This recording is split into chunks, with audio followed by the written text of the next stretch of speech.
योग आध्यात्म का दूसरा नाम है। योग कला और विज्ञान का दूसरा नाम है। योग मन और शरीर के बीच धुरी का काम करता है। संस्कृत का शब्द योग यजु धातु से बना है, जिसका अर्थ जुड़ना या एकजुट होना होता है। योग करने से व्यक्ति की चेतना ब्रह्मांड की चेतना से जुड़ जाती है। योग मन, शरीर और प्रकृति के बीच ऐसा सामंजस्य स्थापित करता है जिससे मनुष्य को मोक्ष की प्राप्ति होती है। योग के माध्यम से मनुष्य अपनी नियति को भी वश में कर सकता है। योग का जन्म धर्म और आस्था से काफी पहले हुआ था। यही कारण है कि योग विद्या में शिव को योगी या आदि गुरु के तौर पर माना गया है। भारतीय इतिहास को देखें तो योग का उल्लेख सिंधु घाटी सभ्यता में मिलता है। वेदों और उपनिषदों की विरासत में, पुराणों में, बौद्ध और जैन परंपराओं में, महाभारत और रामायण जैसे महाकाव्यों में, शैव और वैष्णव परंपरा के साथ साथ तांत्रिक परंपराओं में भी योग का विशेष प्रभाव माना जाता है। भारत में योग उस समय से किया जा रहा है जब से सभ्यता का विकास हुआ है। यहाँ पर ज्ञान योग, भक्ति योग, कर्म योग, ध्यान योग, पतंजलि योग, कुंडलिनी योग, हठ योग, मंत्र योग, लय योग, राजयोग, जैन योग और बुद्ध योग जैसे योग विधाओं का जन्म हुआ है।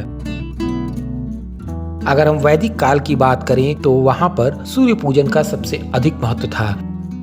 यही कारण है कि योग में भी सूर्य नमस्कार को विशेष स्थान दिया गया है।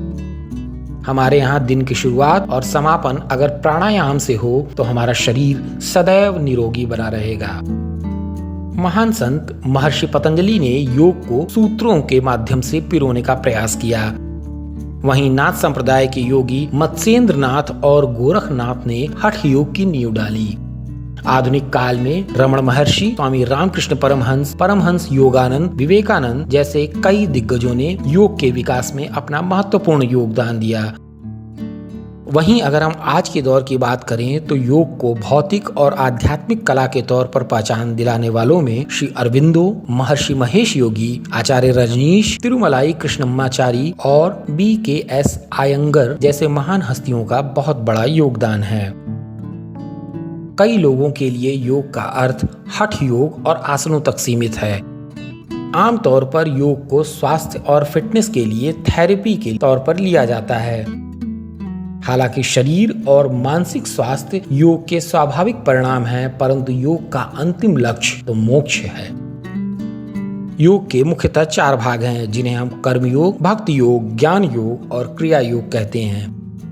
योग साधना का उद्देश्य व्यक्ति और उसके अस्तित्व को नई ऊंचाई प्रदान करना है। योग न केवल मनुष्य बल्कि परिवार, समाज और राष्ट्र के विकास के लिए मूल तत्व का काम करता है। योग प्रकृति और मानवता के विकास के लिए उपयोगी है। यही कारण है कि आज के दौर में योग की शिक्षा के लिए कई योग संस्थाएं काम कर रही हैं।